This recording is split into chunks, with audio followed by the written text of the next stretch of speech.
Gogoi pig farm চেনেলটোলৈ আপোনালোকক স্বাগতম জনাইছোঁ। আহক আজি মই গঁৰালটো কেনেকৈ চফা কৰিছোঁ তাকেই আপোনালোকৰ আগত দেখুৱাওঁ। এয়া চাৰ্ফ পেকেট লৈ লৈছোঁ।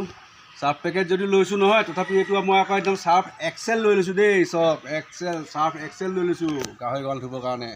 এয়া মই পানীত দিছোঁ। এই পানীত দি মেলি এতিয়া মই চাৰ্ফখিনি অলপ ঘুলুকি দিম আৰু তাৰপিছত মই গাহৰি গঁৰালত গোটেই চাৰ্ফ পানীখিনি ছিটিয়াম। এনেদৰে মই গাহৰি গঁৰাল চফা কৰি আছোঁ। বন্ধুসকল, আপোনালোকে এনেকৈ চফা কৰেনে? যদিও নকৰে, কৰিব কিন্তু এনেকৈ চফা কৰিলে বহুত ভাল। আহকচোন, এতিয়া মই গঁৰালত পানীখিনি ছিটিয়াই লওঁ। চাৰ্ফ পানীখিনি সোমাই আকৌ এয়া চাওক, চাৰ্ফ পানী আৰু মই গাও ধুৱাই দিছোঁ। মই এইটো চাৰ্ফ পানীয়ে গাহৰি এনেকৈ কৰি গাহৰি প্ৰায় নহ'লেও সপ্তাহৰ মূৰত 15 দিনৰ মূৰত গা ধুৱাই থাকিব লাগে। গাহৰি গঁৰালত চাৰ্ফ পানী ছিটিয়াই থাকিব লাগে। তেতিয়া ইয়াত থকা বীজাণু মাখিবিলাক কমি যায়। সেইকাৰণে মই গাহৰি গঁৰালত বা ফাৰ্মত এনেদৰে চাৰ্ফ পানী ছিটিয়াওঁ আৰু মোৰ ফাৰ্মখন মই চফা কৰি থাকোঁ। আপোনালোকেও এনেকৈ চফা কৰিব, বহুতখিনি সুফল পাব। এয়া তোমাৰ চাৰ্ফ পানী ছিটিয়াই আছোঁ।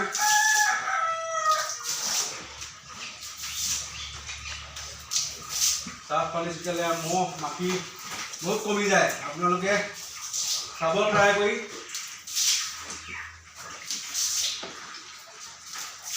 আৰু চাৰ্ফে বীজাণুবিলাকো বহুত কাটি দিয়ে। সেইকাৰণে চাৰ্ফ দি মাজে মাজে গঁৰাল ধুব লাগে। গঁৰাল চাফা কৰিব লাগে। গাহৰি গা ধুৱাই থাকিব লাগে। গাহৰি গা ধুৱাই থাকিলে মানে মাখি সিহঁতৰ গাত বহুত কমটি পৰে চাৰ্ফৰ গোন্ধ পালে মানে। সেইকাৰণে চাৰ্ফ পানী দি গাহৰি গঁৰাল ধুব লাগে। বন্ধুসকল, এয়া দেখিছে, এনেদৰে চাৰ্ফ পানী দি মই গাহৰি ফাৰ্ম চফা কৰি আছোঁ।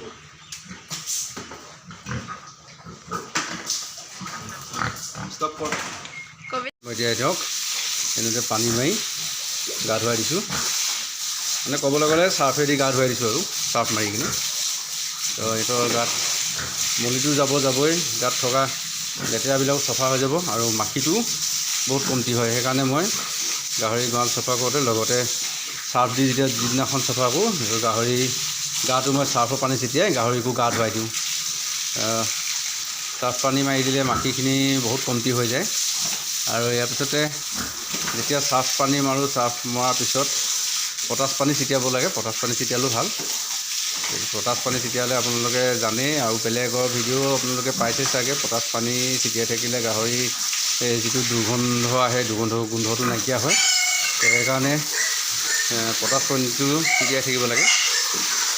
বন্ধুসকল, আপোনালোকে জানে যে গাহৰি গঁৰাল কেনেকৈ চফা কৰিব লাগে। তথাপিও দেখুৱাইছোঁহে। মই এনেদৰেই চফা কৰি থাকোঁ মাজে মাজে। গঁৰালবিলাক পানী মাৰি যিখিনি লেতেৰা হৈ থাকে চব উটুৱাই দিওঁ আৰু চাৰ্ফেৰে দি গঁৰালটো পৰিষ্কাৰ কৰি দিওঁ। তো যেতিয়া চাৰ্ফ দি গঁৰাল চফা কৰা হয়, চাৰ্ফত বীজাণুবিলাকো ধ্বংস হৈ যায় আৰু চফা হৈ থাকে। মাখিখিনিও যথেষ্ট পৰিমাণে কম হৈ যায়।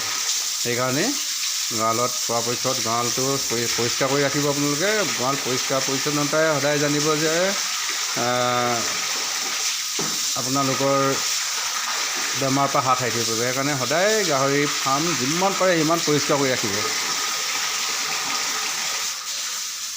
যিমানে লেতেৰা হ'ব, সদায় জানিব, যিমান গাহৰি ফাৰ্ম গু হাগি মুতি লেতেৰা কৰি থ'ব, মাখি হ'ব। মাখি হোৱা মানে জানিব গাহৰি বেমাৰ হোৱা বেছি চান্স থাকে। আৰু মাখিয়ে গোটেই বেমাৰখিনি কঢ়িয়াই আনে। যদি চাফ চিকুণ কৰি ৰাখে তেতিয়াতো মাখিও নাহে, নহয় জানো? সেইকাৰণে গঁৰাল চাফ চিকুণ কৰি ৰাখিব লাগে। আৰু চাফ চিকুণ কৰি ৰাখিলে মাখিখিনি যেতিয়া কম হ'ব, বেমাৰো গাহৰি কম হয়। সদায় সেইটো কথা লক্ষ্য কৰিব লাগে। আপোনালোকে এই চব পানী মাৰিছোঁ ধুনীয়াকৈ। পানীখিনি যথেষ্ট দৰকাৰ হয় ইয়াত গঁৰালত পানী মাৰিবৰ কাৰণে পানী বহুতখিনি দৰকাৰ হয়। এতিয়া এই পানী মাৰি যাম, এই হাগিবই আকৌ সিহঁতে।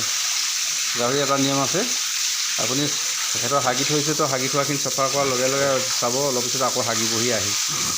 সেইকাৰণে সদায় পৰিষ্কাৰ কৰি ৰাখিব লাগে।